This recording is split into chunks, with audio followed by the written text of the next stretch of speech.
Namaste. Namaste. Namaste, Harishankar ji. So today we have Harishankar ji, so we'll be having a session on Breaking India Archaeology. So Harishankar ji is a PhD in archaeology from Deccan College. He also has 2 postdoctoral degrees in archaeology. He was also assistant director of the Indraprastha Museum in New Delhi, and his field experience has been under ASI, both at Dholavira and the Campiglia under the Venetian Academy of Indian Studies. He also worked at New Delhi on the ICHR project on the Atlas of the Indus Saraswati civilization. And he's also an author of 7 books, a couple of them on the topic that we are going to speak today on. And he's presented like various academic grade papers at various seminars. Currently with Indian Institute of Advanced Studies. Okay, so currently is the committee member at the Indian Institute of Advanced Studies. Okay, at the Indian Institute of Advanced Studies. Shimla. Right, so now Professor Harishankar would be speaking today on the interesting sites of Pattanam and Keezhadi. Right, so we are both these sites are, shall we say, now the playground for the Breaking India forces. The narratives have been created using these sites. So narratives which feed into the Breaking India forces, which feed into the narratives of a divisive India, a creation of false identities, and also helps the setting of narratives for the global forces as they see India as the Kurukshetra. So we'll start with Professor Harishankar's perspective on the site of Pattanam. Harishankar ji is also an author of a book on Pattanam.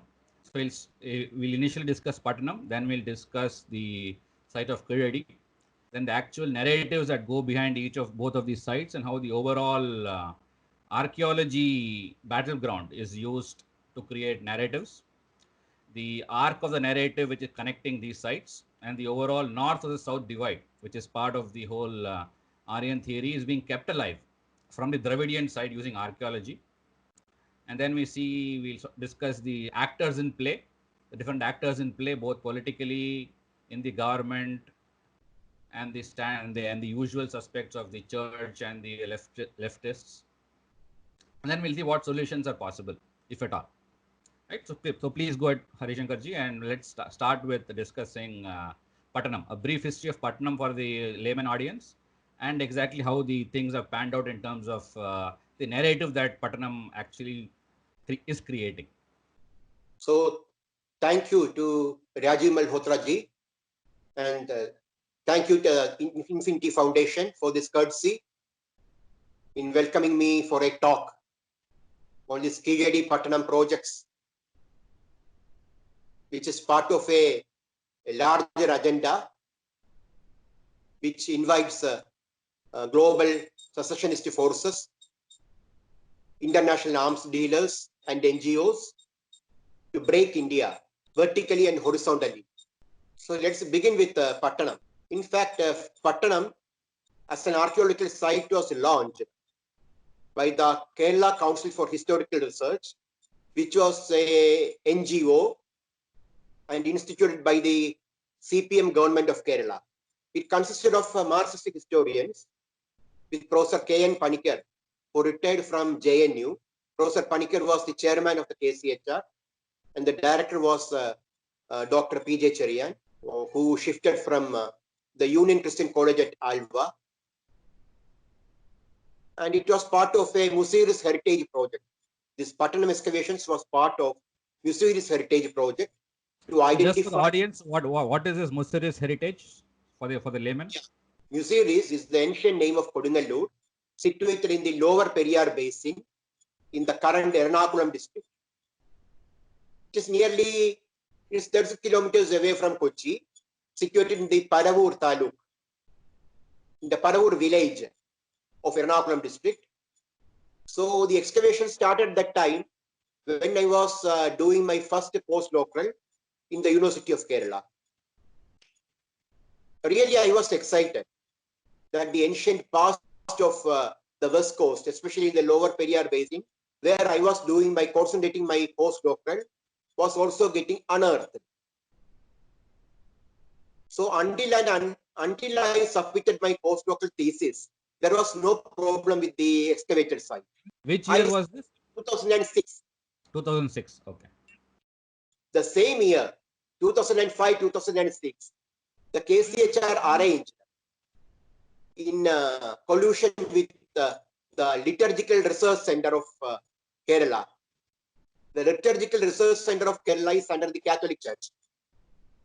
To be precise, it is under the Catholic Bishops' Conference of India and the Syro Malabar Church.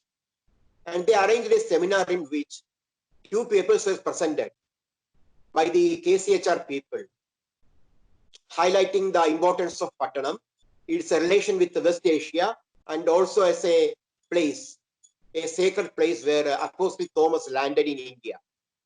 So part of the narrative was to create the St. Thomas narrative as part of Kerala history. Yeah.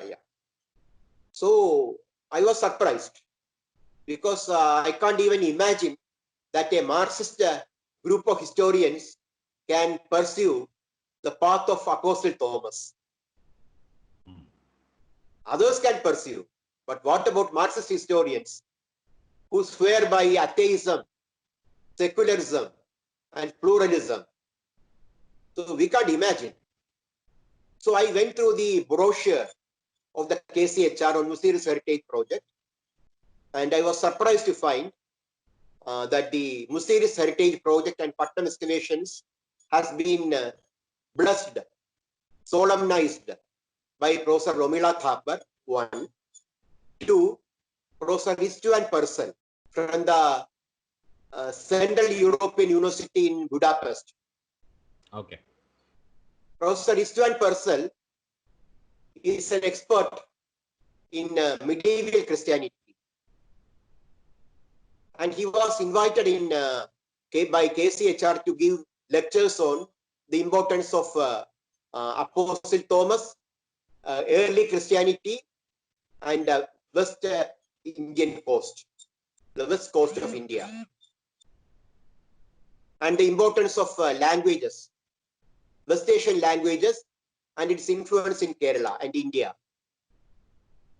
And Central European University has another importance. The Central European University is owned and controlled by George Soros. It's owned and controlled by George Soros, who swears by against the Prime Minister and the Indian government. He's a billionaire, not only a billionaire, he's a Marxist billionaire. The KCHR is controlled by Marxist historians. George Soros is a pledged Marxist, and he even funds Marxist movements throughout the world. And recently, the Hungarian government has asked George Soros and the Central European University to close the Central European University in Hungary, Budapest, and just quit the country, because they were propagating all types of anti-nationalism in Hungary.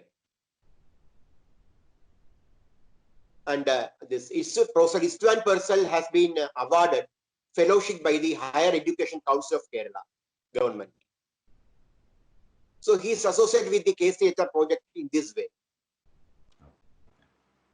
And in 2011 and later at Bangalore and Mumbai, two papers were presented by Professor P.J. Cherian on the importance of Pattanam and ancient Christianity in India. The Liturgical Research Center also arranged programs in Kalyan at Mumbai. Do you want me to know the name of the paper, title of the paper? Just show us the books that you have written on Pattanam.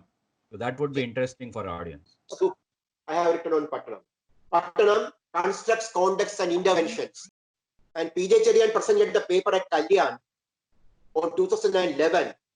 And its title is The Impact of Recent Archaeological Discoveries in the Ancient Museums and the Historiography of the Establishment of Christianity in Kerala. Okay. This is the title of the paper. Earlier in 2006, I came to know later that the British Museum is also associated with the Pattanam project.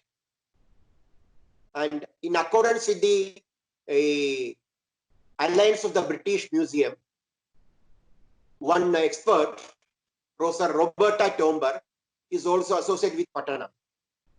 And at a seminar in British Museum, she presented a paper, Bishops and Traders, the role of Christianity in the Indian Ocean during the Roman period, associated with Pattanam. It was in London. So Roberta Tomber was also associated with Pattanam, and all the papers they were presenting at the international level was on the role of Christianity in India, Pattanam, Apostle Thomas, bishops and traders. In fact, the history of ancient trade routes,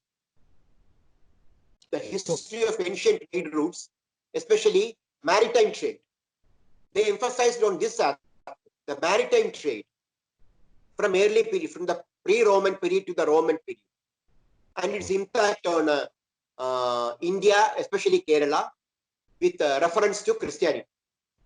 Okay, so the idea was to create Kerala as a ancient Christian outpost. Yeah. Okay. Ancient outpost and the launching pad of Apostle Thomas. So what are the implications to the Jewish history of Kerala? Was there any narrative built around that? Yeah. The Jews were one of the ancient people who arrived in Kerala when they were thrown out of West Asia and Europe. They landed in Kerala 1000 years back. They came at Musairis or Kodunallur. Correct. And from Kodunallur, they shifted to various parts, from to Kochi, roundabouts of Lower Periyar, and even to northern Malabar and Mangalore. And the Jews were having a very cordial relation with India. Very cordial relation. And the relationship of Hindus and Jews is somewhat like that of a family, the history of a family.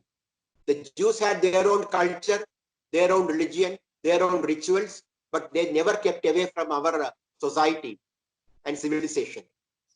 And still, Jews and Israel maintained that relationship with India and Hindus. It's a 1000 years old tradition and relationship. And the aim of this project was to wipe out the impact of Jews, the role of Jews in India. And that role has to be taken by Christianity. Okay. The Jews should be wiped out. It's something like a camouflaging. It's like something like a camouflaging.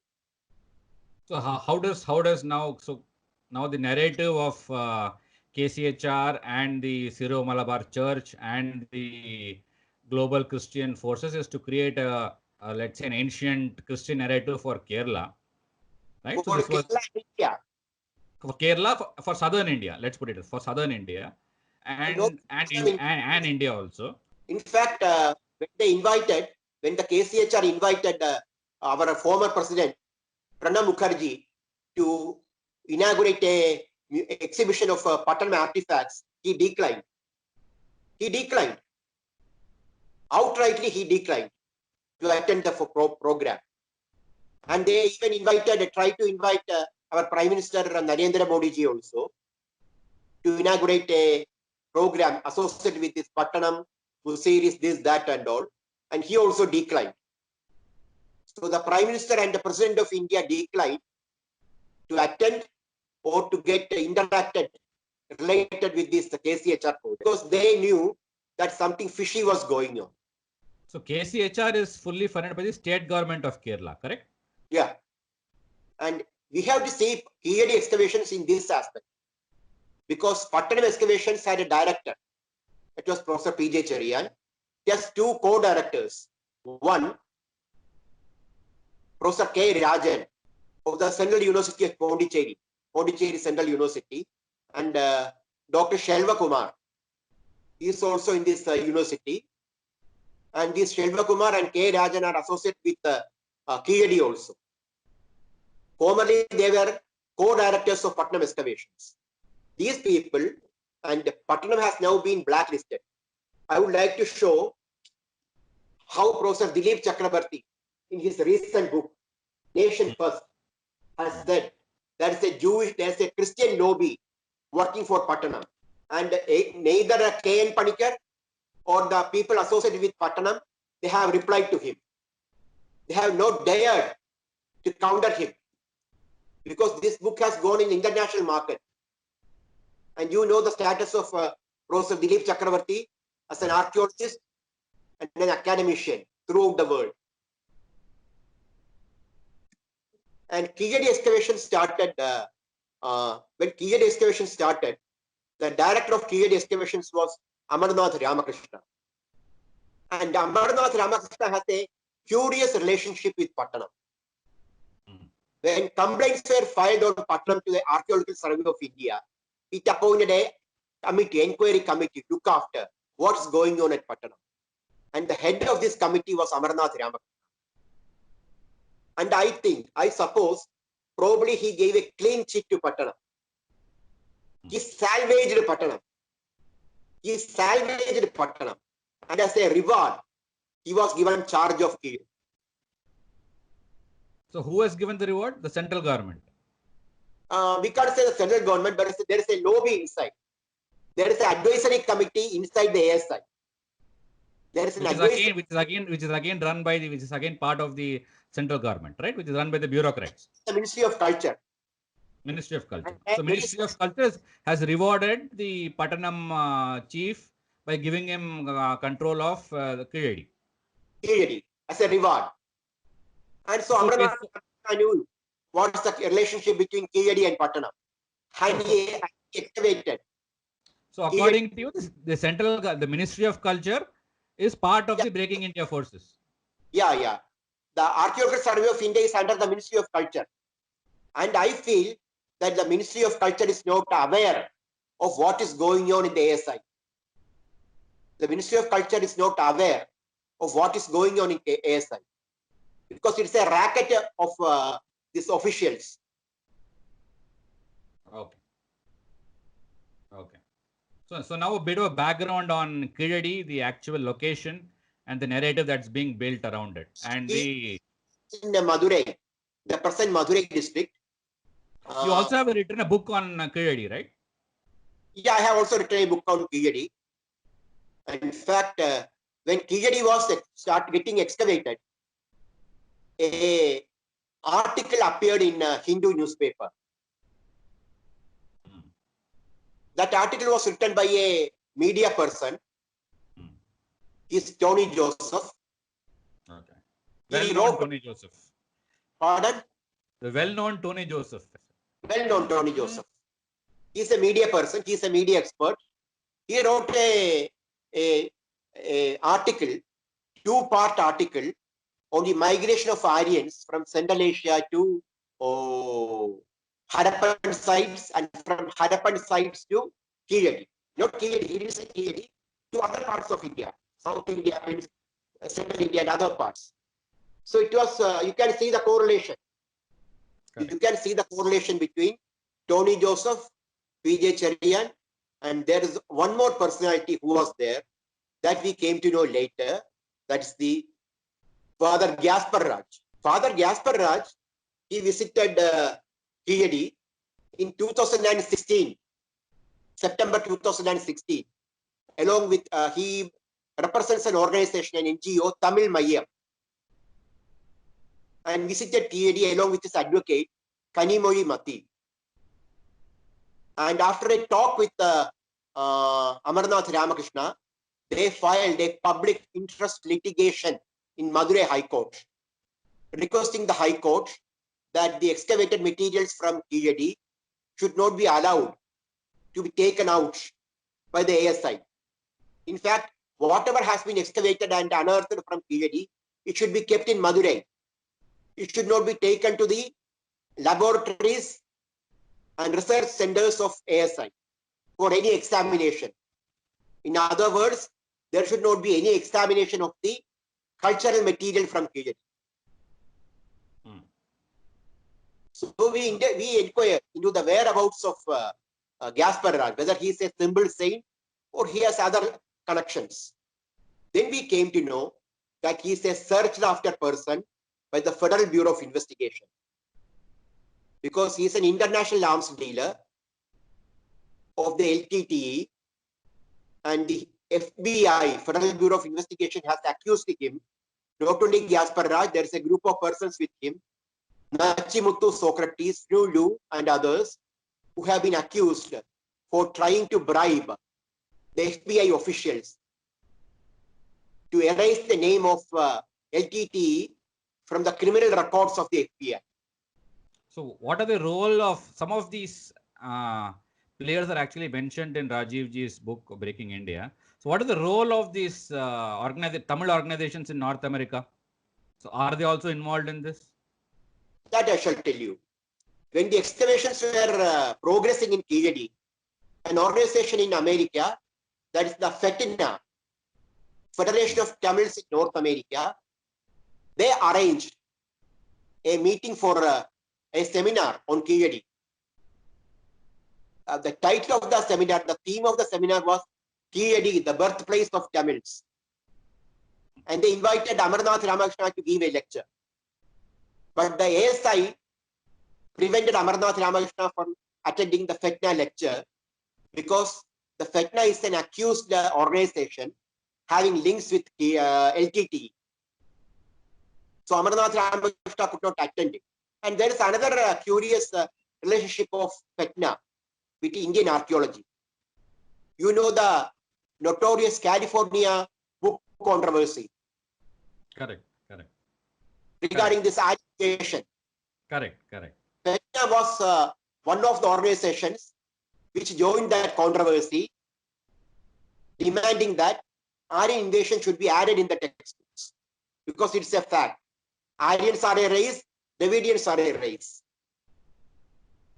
So the narrative of Keezhadi actually fits very well into the larger Aryan theories, right? So Yeah, one of the primary motives is to keep the story alive by creating a homeland for the Dravidians.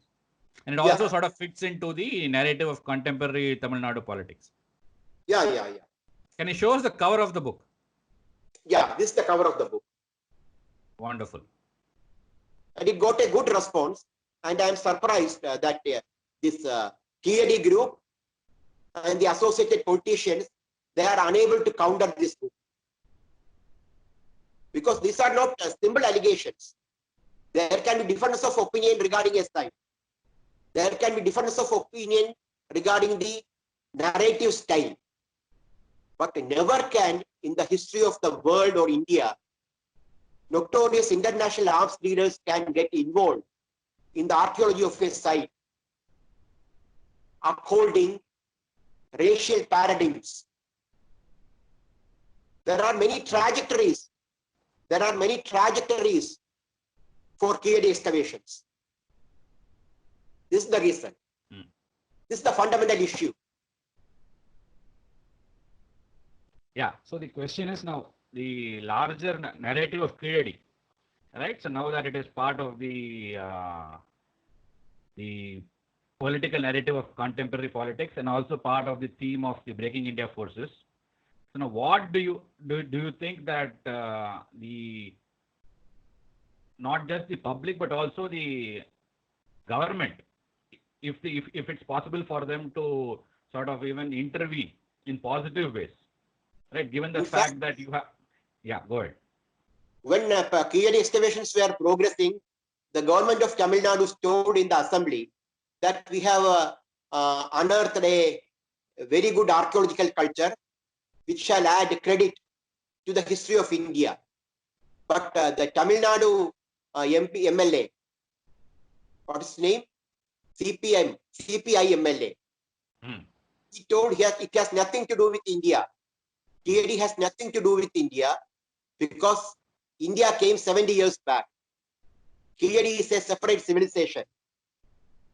And the agenda of this Dravidian communist church religious groups, it is one. make a separate nation out of entire Tamil Nadu, half of Kerala, and the Jaffna part of Sri Lanka. This is what they intend to do. For creating a secessionism, they want to maintain a foundation. They want to raise a foundation that we have every right to raise secessionism because we have a long history of 2,500 years, which has nothing to do with India, which has nothing to do with Karnataka, which has nothing to do with Andhra. It has something to do only with Kerala. Right. Because as you see, the entire media narrative in Tamil Nadu, right, the 100+ television channels and the media paper and the newspapers fundamentally need a lot of, shall we say, input to drive the narrative of a separate Tamil identity, right? Yeah. So there's also huge investment in creating these narratives. In fact, the ASI Director General, the former ASI Director General Rakesh Tiwari complained that Amarnath Ramakrishna was not submitting him precise reports, transparent reports on Keezhadi. He complained twice, and these complaints have come in Friendline, just published by Friendline. Rakesh Tiwari complained, ASI Director General, that the reports from Keezhadi are very broken. Okay. So what is the role of the state associations, right? So now we have very senior archaeologists like Nagaswamy ji in Tamil Nadu, for example, right? And there are other senior archaeologists also. Now, what is the role that the State Archaeological Society actually plays in all of this? In fact, because it looks like they are the major players in all of this, right? It's not just ASI; it's the state level ASI which is really in control. The state level archaeology is completely under the control of a lobby. I think Mr. Shivanandan, he is directing these Keezhadi excavations now, and he is also arranging lectures for Professor P.J. Cherian to talk on the relationship between Keezhadi and Pattanam. The Tamil Nadu State Department of Archaeology is arranging seminars and lectures for P.J. Cherian also to talk on the relationship between Keezhadi and Pattanam. So the taxpayers' money is used to fund the Breaking India forces. Yeah, exactly. Because the largest number of NGOs come from Tamil Nadu, according to the Ministry of Home Affairs report. And the Ministry of Home Affairs, earlier banned KCHR because KCHR was receiving funds from outside. Formerly, the MHA, the Ministry of Home Affairs, it cancelled the license of KCHR. Few people know about it. Few people have questioned it. Why? The Ministry of Home Affairs cancelled the license of KCHR. And K. Rajan, who is one of the patrons of Keezhadi, was co-director of the KCHR Pattanam excavations. Okay. So these are all pretty serious allegations. Yeah, these are all pretty serious allegations, especially coming from a senior archaeologist like you. So now, given the state of, let's say, the ground situation, okay, and also the overall, let's say, the narrative that the government wants to put out, okay.